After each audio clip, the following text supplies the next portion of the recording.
Namaskar. Welcome to another episode of Editorial. The government has extended the bid date for Air India. The government says they want to sweeten the deal more. The fact is, there are no buyers for Air India.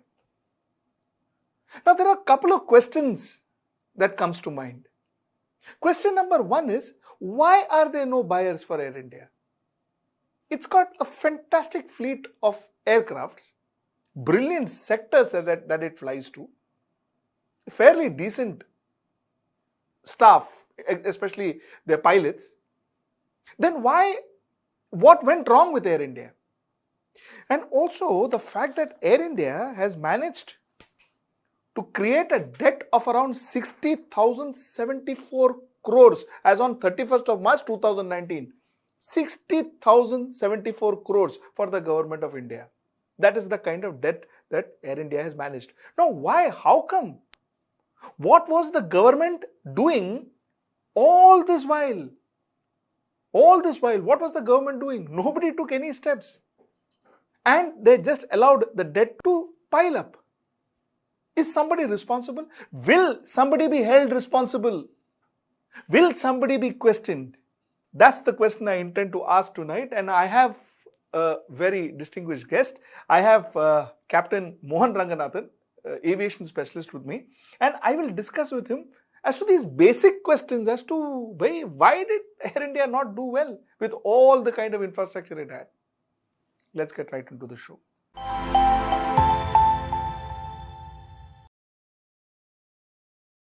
Captain Ranganathan, thank you so much for coming on my show. Thank you so much. And it's always a pleasure to actually talk to you. Sir, I want to ask you a very basic question. A basic layman question, sir. Sir, Air India has possibly one of the best aircrafts in the world. Air India fly possibly one of the best sectors in the world. They say Air India has few of the best pilots in the world. Sir, what then went wrong with Air India, sir? I want to correct a few wrong ideas you have. I'm starting backwards from pilots. There was a time when they had the best pilots, but I wouldn't say that for the last 10, 15 years, when it is not what you know, it is whom you know. So how well connected you are decided on how high you rose in the airline. Lots of muck was there. People were not even doing simulators, and that was covered up. So it is a big thing. So I have to correct your wrong impression that Air India has the best pilots. And as far as the best aircraft, yes, the Dreamliner is a very good aircraft, and 777 was a very good aircraft. But then the 777s were sold off for a song by Ajit Singh when he was a minister to Etihad when they had a gold mine. I want to talk about that. Sure. And as far as the routes, they had terrific routes and they had a reputation when it was being run by Tata. From the time they moved JRD out of the picture and the Babus started taking over, the decline of Air India started. And a professional airline, you choose the route based on market survey. But Air India and Indian Airlines, okay, Air India, their international routes were set. If you traveled in the 80s and 70s, your London, New York sector, the most preferred airline was Air India, not any of the other airlines. Your first class in Air India would go chock-a-block. But you will find that of late, it is the last preferred airline, except for, the Indians who get free tickets. You rarely find anyone traveling Air India. So what is going wrong, sir? That's the question. What is going wrong? Service? What is going wrong is their route selection is Delhi oriented. It is Delhi centric. Everything has to start from Delhi. Now, if you look at the India-US travel, where is the Silicon Valley? You have San Francisco, Portland where Intel is, then Seattle where Microsoft is, and the largest connection is from Bangalore, Hyderabad and Chennai. But Air India, if you want to go from here, you will have to go to Delhi to connect. Now, who the hell wants to do that?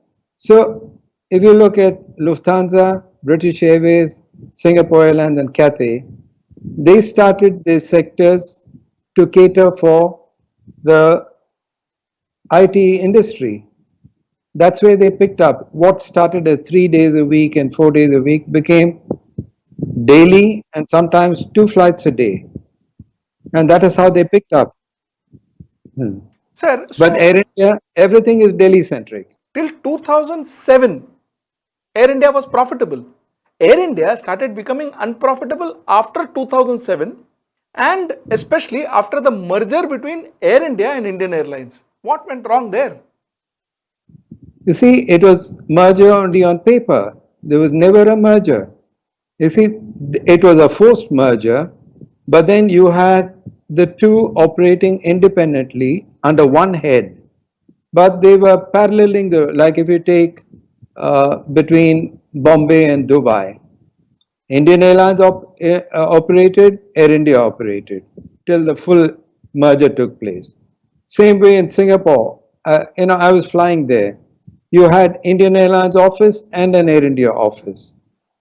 It is supposed to be one airline, but why have two different offices? You had the same routes being flown by both airlines. You had two sets of ground staff handling Air India and one handling Indian Airlines, though on paper they were all Air India. The unions were never merged. So it went on. It's So only you on say paper the mergers. they never kind of merged each other so that they could work at the best possible price. No, Is that what you're saying? no, yeah. So, sir, then what were people doing from 2007? What were governments doing from 2007 to 2020? Why did nobody figure this out? We have a debt of 60,074 crores. 60,074 crores as on 31st of March 2019. That's the debt that Air India has piled up. Why did the See, government not reverse the decision or look at it or relook at it or do something about it? you see, Air India, to put it bluntly, is a valet service for the babus and the mantris and the politicians. It was not a service-oriented airline. Now, if you look at the balance sheet of Air India and Indian Airlines in 2004, 2005, both were making a profit. But from the time Praful Patel ordered the merger, and I wouldn't blame him alone. There were two others involved, and both were IAS officials.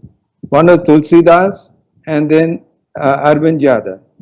The three of them together, they started all this, the route. There was they have the same thing paralleling. Now, every new aircraft, the person who heads, they go for the deal, they get a cut. Everyone will say they are very clean. Nothing is above board in Indian aviation. Everything has a cut. When you order aircraft, the person who orders gets the cut. And when you order a large number of aircrafts, you get a discount. And then they'll sell it and lease it back because all your manufacturing slots are all blocked up. Now the leasing company will pay a premium on that. And you will find that the promoters make money and the shareholders always lose out. Now, in the case of Air India, if you looked at the CAG report, there was no market survey done before ordering those 110 aircrafts. Originally, if I remember right, they were to order some Airbus 340s and a few others, some 30 odd aircrafts. And Praful Patel went and cleared the thing for 110. And that was very fast. He gives the orders and the papers go to the Air India headquarters. It is signed and the finance ministry approves the thing. The whole thing was done within 24 hours, which has never happened before. So why Air India did not do well is because people who are sitting at the top as CMDs and others, not one of them would even tell the minister that he's wrong and it can't be done. Now, a decision, like if you take the DGCA, they will say that they are the regulator, but they take orders from the ministry. Like that, Air India was also taking orders. Whatever, nobody wants to give a decision on appointments or aircrafts or routes which will not be acceptable to the minister. So from 2007 to now, it is not just the current minister or the first minister, every one of them have been absolutely unfit, and they are assisted by babus who know nothing about aviation, and that is why Air India is in a mess. Now, any other country, you will find that when somebody is making a loss, they will cut back. They'll cut back on operation, any loss making sector, they'll pull out of that. Here they won't, because politics is involved. You know, when you cancel a route, the MPs from that area will go and jump. So it'll be overruled. I can give you the example of your Patna. Patna is a totally dangerous airfield, and we got it cancelled for Airbus 320 and 737 operation in 2012. And the orders were given, and Nitish Kumar, as Chief Minister, wrote a letter to the Civil Aviation Minister saying it will affect the traffic to the state, and he ordered the cancellation of that and back to normal. Now you are flying on horoscopes. So that is how civil aviation works in India. And Air India is in a mess because the people who are the government, the officials, and all the officials in the airline, they are not there because they are qualified, because none of them will have the courage to tell the boss that he's wrong. Sir, so sorry. So this government is actually trying to sell off the airline. This government is actually trying to sell off the airlines at whatever cost. You know, they first said that, you know, they would want to kind of ensure that the buyer takes care of 23,286.5 crores. Now they are saying that let the buyer decide how much of the debt they want to kind of absorb, so on and so forth. So that's one end of the story. But sir, before I get into this debt story, tell me, I still didn't understand, why was there a need in 2007? I think Praful Patel was then the aviation minister. Why was there a need to merge these two airlines, sir? Like you rightly said, the merger was actually it's a sham, because there was no infrastructure that was merged. There was no services that were merged. There was no economy of scale that was worked out. Absolutely correct. But why did they even think of merging it then? They thought of that because when you merge, then you become a big airline, and to justify big orders, that is where you get the kickbacks. You know, if it is a small airline, then you can't make such a large order. Like Air India was a much smaller in number, even though they were international, while Indian Airlines was a domestic airline and operating only to neighboring sectors. But still, the same minister, the same government, the same department handled both. Na? So, end of the day, it was, while the names could have been different, the brands could have been different, but it was handled by the same department. You see, aviation in India from the beginning of the century is not handled on economics or professional. It is handled on how much you can skim off. I'm sorry, that is a fact. And that is the reason why Air India is in a mess. And why people will not buy that, even if you write off all the debts, is if you notice there is one clause that you can't lay off employees for 2 years. And many of the employees in Air India are deadwood. So why should you take deadwood for 2 years if you're a buyer? Correct. So that is why nobody will buy the airline. What would you recommend to the government? How should they sell this? Should they sell it? Can they revive it? And if they can't revive it, how should they be selling it? They can't revive it because the losses are too heavy, and you have to lay off thousands of employees. Now, the only way they can make some money is they have very good routes. The landing slots in Heathrow, landing slots in New York and other places. So that is their only price. They have no reputation, they don't have integrity to sell. They have to sell the assets piecemeal. The airline is dead. Now, the longer you keep it, the more your debts are going to increase. So, sir, You what see, you are, yeah, it's 500 crores per month, by the way, according to some reports, it is 500 crores per month that the government has to incur to run Air India. I understand that. Sir, but tell me, that means you are saying brand Air India has no value in this world? no, they don't have a value. And especially this Vande Bharat flights which they did. On paper, you can claim that, we did a lot of work to bring back Indians or take the foreigners out from here. But I have personally experienced that for my cousin, 75 years old. We paid the money, and 2 seconds later, it wouldn't give out the PNR. Somebody had done it. A friend of mine, a classmate of mine, he was stuck in New York, and he had a friend who was in foreign service, and through the embassy, they got it done.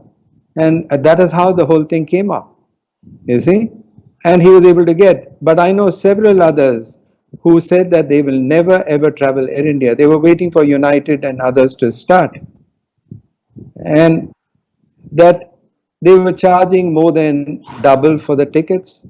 So others were not allowed to operate. So they were trying to make money for Air India. So it just actually ruined their reputation instead of helping improve their reputation. You were a pilot with Indian Airlines once upon a time. When you were a pilot, Indian Airlines would make money at that time during those days, isn't it? Yes. What were you doing differently that Indian Airlines stopped doing after 2007? Okay, if you take even then, there were some rules, they could have made a lot more money than they were making. But you see, like I said, the route selection is not market oriented, it is monthly oriented. Like every new minister who comes, you will find the people in headquarters will start flights to where the minister is from. Way back in the 90s, when they started this Vayudut, in the 80s, 90s, they were operating with Dornier, which is a 16-seater. Yes. The minister was from Pondicherry. So they started a Chennai Pondicherry flight, where even with 100% load, you can't make a profit, just for the sake of the minister. Like when the NDA government took over that Gajapati Raju, they started 2 flights a day to Vijayawada. You don't have load for 2 Airbus 320 to Vijayawada. When I was there, they started Delhi, Raipur, because the Shukla brothers were from there. I've carried 2 passengers on that flight from Delhi to Raipur, when that aircraft could have done Delhi, Bhubaneswar, which is a tourist gold mine, and made a lot of money. So even at that time, this kind of route allocation is more monthly oriented than market oriented. That is why it was getting, with the Praful Patel regime onwards, and when the Babus took over, if you look at every department, whether it's Air India, Airport Authority, DGCA, anything, it's a Babu. Correct. So that is a mess they have created, and there's no accountability. Like Tulsi Das made a mess of Air India along with the minister, but he goes as chairman of some new Kerala, I think the Kannur airport or something. So Peter principle is what works in aviation in India. The more incompetent you are, the higher you rise if you're connected. So, sir, that means what you're essentially saying is the Indian Airlines and the Air India, now the Air India as a collective unit, ran like a personal taxi services for powerful ministers. It was a personal taxi service. It went wherever the minister wanted it to go. It didn't go where the minister didn't want it to go. Number 2 is a lot of investments were done, lot of decisions were taken because of other reasons, not necessarily to improve the services. And the last thing, before we end the show, sir, I wanted to ask you, these purchases that were made of aircrafts, numbers of aircraft were purchased. Did Air India stroke Indian Airlines need these aircrafts? They did not. When they ordered, if you look at the number of aircraft which the board had cleared, and the number of aircraft which the board was overruled and ordered by Praful Patel's clearance, was almost 4 times. Now, when you order such a large number, you are buying them not outright cash purchase, it's with a loan. What is killing and what is being rising every month is the interest. That is what is killing Air India. The longer you take to repay the interest, like when the Modi government took over, I thought maybe things will improve. But I find that the slide is continuing and is only getting worse. Now, let me give you an example. Now, just 2, 3 days back, you had this two fancy 777s VVIP aircraft ordered for Modi and the president. Now, for years, just for the ego of the prime minister and the president, Air India was maintaining a 747-400 to fly them on international routes. Now, any sensible government, okay, these two aircrafts have come. 747s are fuel guzzlers. Every minute they fly, they are eating into your wealth. They should have, the day the aircraft arrived, or anyway, due to the pandemic, there was no travel. No country is going to invite the president or prime minister for the last 9. They should have grounded and scrapped the 747s. They're still keeping the 747s. They're still keeping the pilots. You have locked up the pilots for one particular aircraft which is not even being used. So a forward-thinking management should have taken this action of grounding the 747s months back. They've not done it. And even after the aircraft for the VVIP squadron has come, they've not done it. So it just shows that there's no accountability, there's no forward thinking in Air India. A lot of people have requested me to talk to you on two subjects exclusively. One is the fall of Kingfisher Airlines, why it got into the situation what it got to, and second is the fall of Sahara Airlines.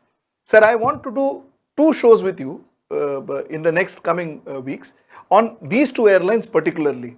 Sir, I would like your time for that, so I request you to spare that time for me. Definitely. Yeah, thank you so much. Thank you so much, sir. As usual, what a pleasure talking to you.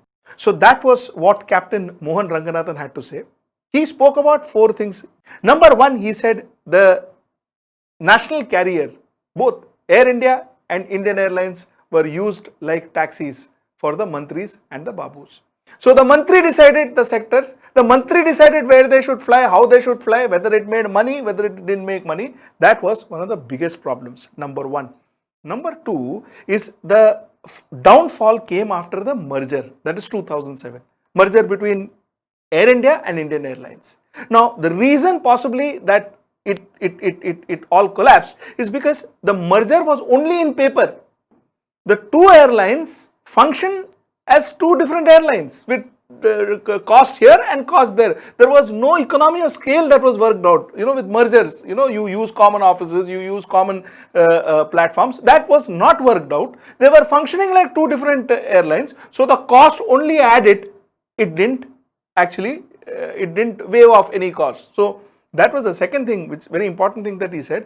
The third point that he raised was there were aircrafts bought, there were decisions taken, aviation decisions taken, especially technical decisions, without any understanding of the industry, understanding of the markets. So that was the third. And the last but not least, what he spoke about is that a lot of technical staff actually left and went away from Air India and Indian Airlines in the last 15 years, and therefore you didn't have good staff. If you didn't have good staff, you had a lot of yes men who would just go and do what the bosses tell them to. So basically these are the four distinctive things that he spoke about this evening, and as usual I find his views quite insightful. I would wait for your opinion. Till I see you next time. Namaskar.